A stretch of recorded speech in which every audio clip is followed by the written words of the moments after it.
So, you're thinking about buying a dog. A big dog. A working dog. If so, you've come to the right place. Eric Lawton here from Battlebred Canines, the channel dedicated to the working dogs we all know and love. And today we're going to take it back to basics. We're going to cover everything you need to know before you consider bringing a dog into your life.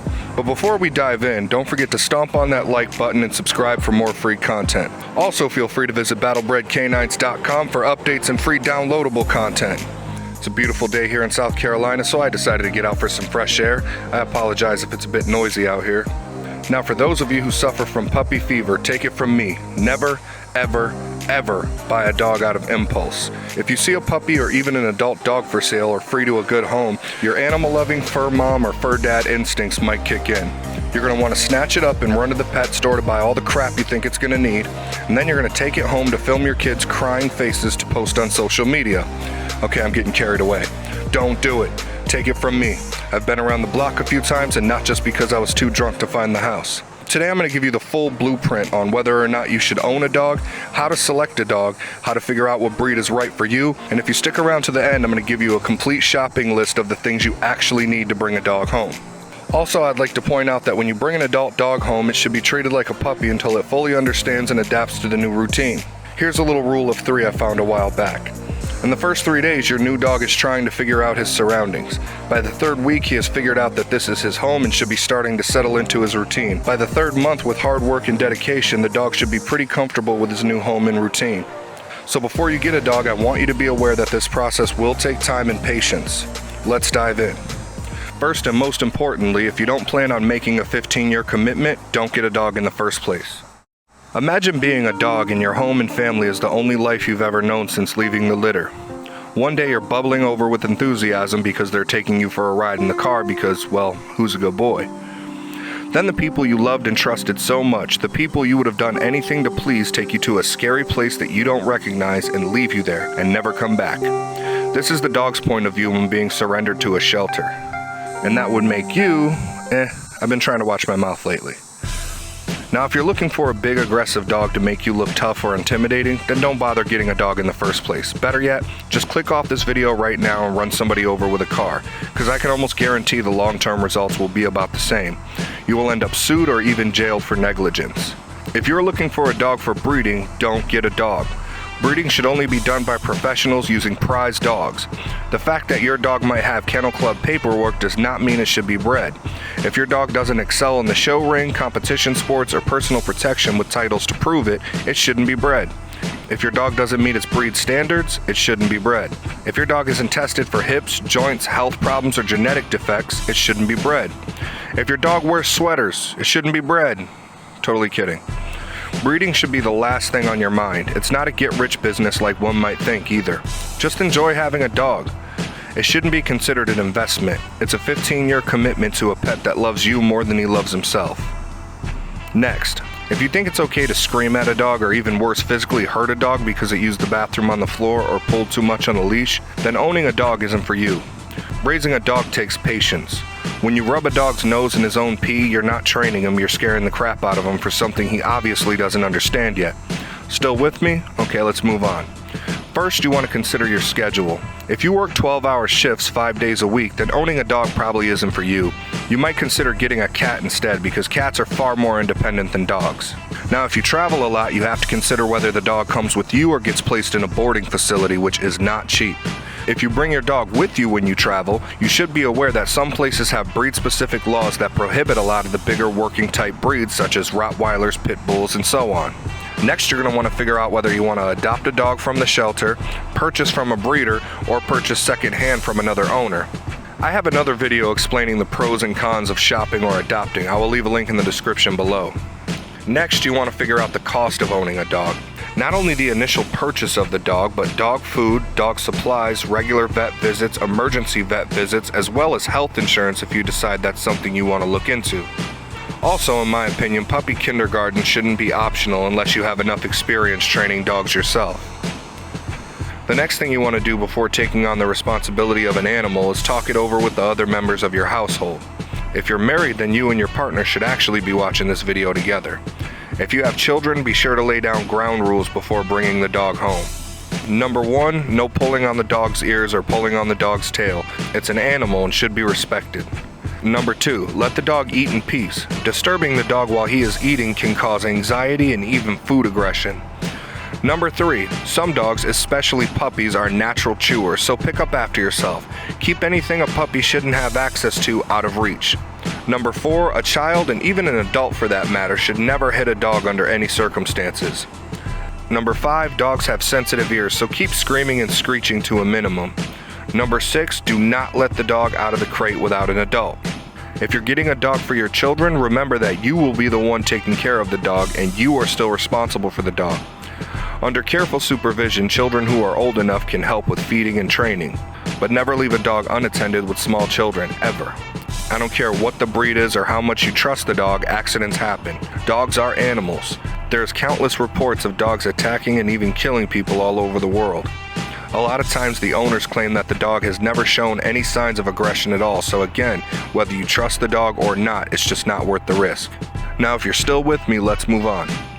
When it comes to selecting the right breed for you and your family, there's a few major factors to consider when doing your research.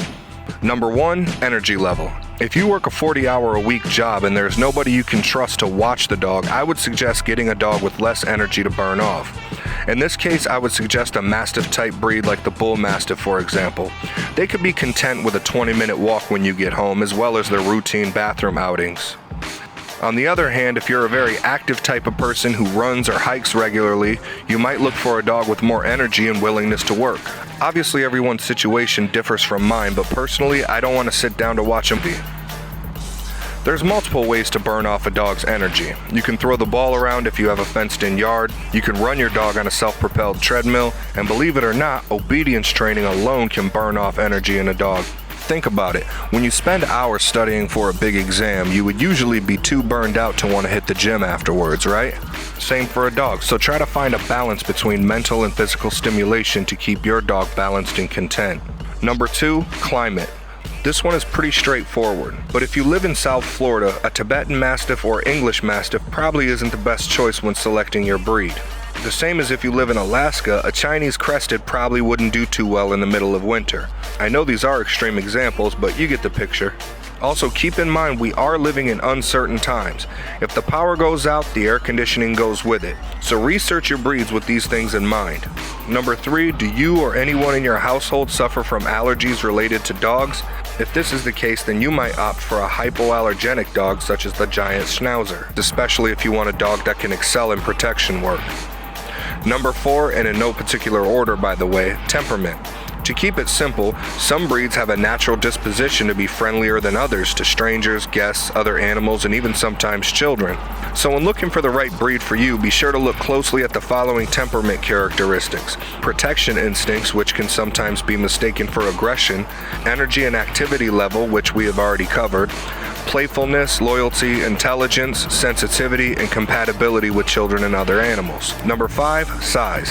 Remember, larger dogs eat more food, and food costs money.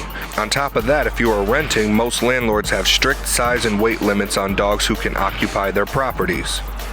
Number 6, do you want a protection dog, a competition dog, a show dog? A dog should be a companion first, whether it's a protection dog or not.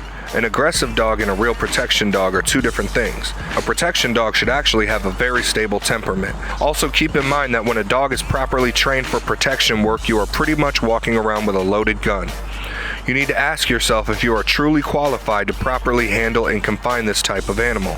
I would suggest finding a local working dog club to see if this is something you can commit to before you even get a dog for this purpose. Now when it comes to competition dogs and show dogs, I'm going to leave these topics for another video because I still need to educate myself a little more on these subjects. Now if you're still here, as promised, here's a list of things you actually need to bring a dog or puppy home.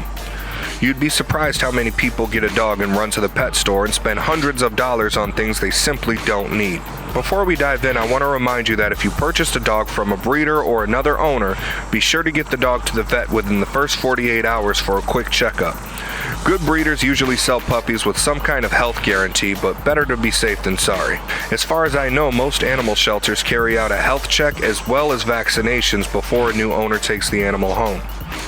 So number one on your shopping list is obviously dog food. Now a lot of people, including veterinarians, recommend the raw diet. I've done this a time or two with my dogs, but I don't know nearly enough about it to give you a complete rundown, so we'll just stick to store-bought food for now. High quality kibble is not cheap.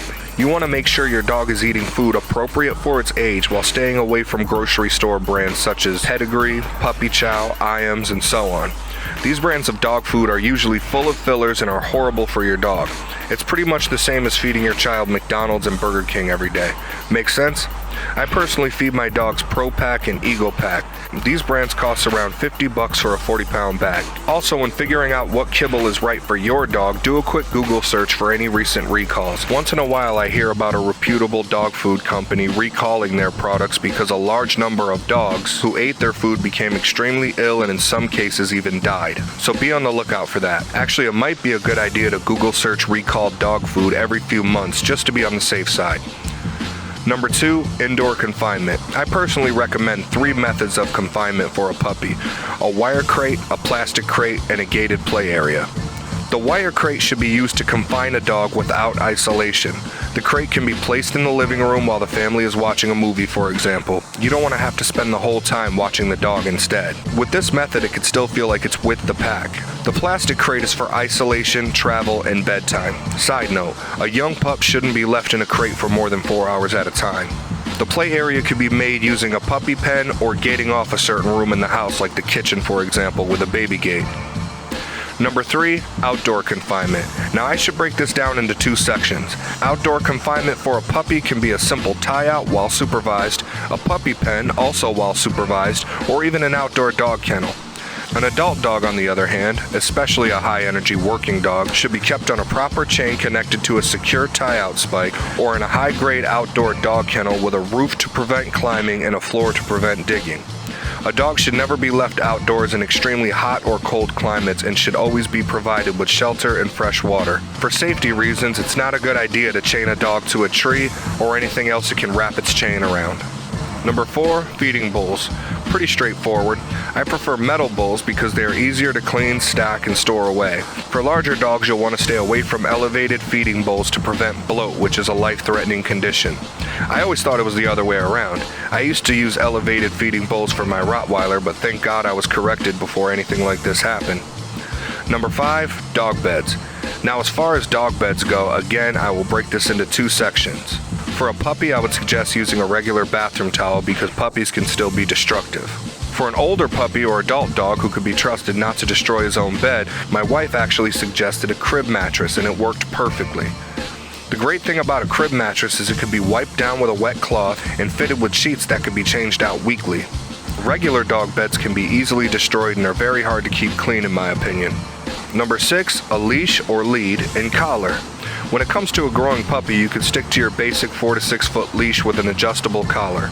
With a full-grown dog who is pretty good about walking on a leash, a basic leash and collar will do as well. For high-energy working breeds, I wouldn't suggest retractable leashes because of the questionable integrity of a lot of these products. For a dog who needs obedience and leash training, it's a good idea to have a prong collar, but you should learn how to use one properly first so you don't injure the dog. I personally don't like slip leads or choke chains myself because I've seen too many dogs slip out of them. Number 7 will cover pet care items such as a dog brush appropriate to your dog's coat, a dog toothbrush, pet recommended toothpaste, nail clippers or a nail grinder. Please research how to properly use both so you can avoid injury, and pet shampoo. Some other items that should be added to the list include wipes. Yes, you should wipe your dog after he poops, and bitter spray for items that your dog might be tempted to chew. When it comes to dog treats, I usually stick to hot dogs, deli meats, or bits of cheese for training, in moderation of course. My dogs also love ice cubes straight from the freezer. I don't personally trust what ingredients might go into the production of most dog treats, so I stay away from it altogether. I also stay away from rawhides as well. If I choose to give my dog a bone, I stick to a large raw beef bone. Once he clears off all the leftover meat and marrow, I throw it away. Now when it comes to dog toys, there's a few different types I recommend. A tug toy or a rope, a plush toy with a squeaker, and a ball. Stay away from tennis balls because they could wear down the enamel on your dog's teeth. Now these toys should only be available to the dog under close supervision. These are not chew toys. There's teething options available for puppies, and for adult chewers, I recommend a Kong toy, which can be filled with peanut butter and left in the crate with the dog. This will keep him calm and occupied while you're away. I guess that about wraps it up. I hope I covered everything. If you like this video, don't forget to stomp on that like button and subscribe for more free content. If you're a fan of this channel, remember you can always show support by checking out my Teespring merchandise site. There's always a link in the description. I'll see you guys next time. I love you all. God bless.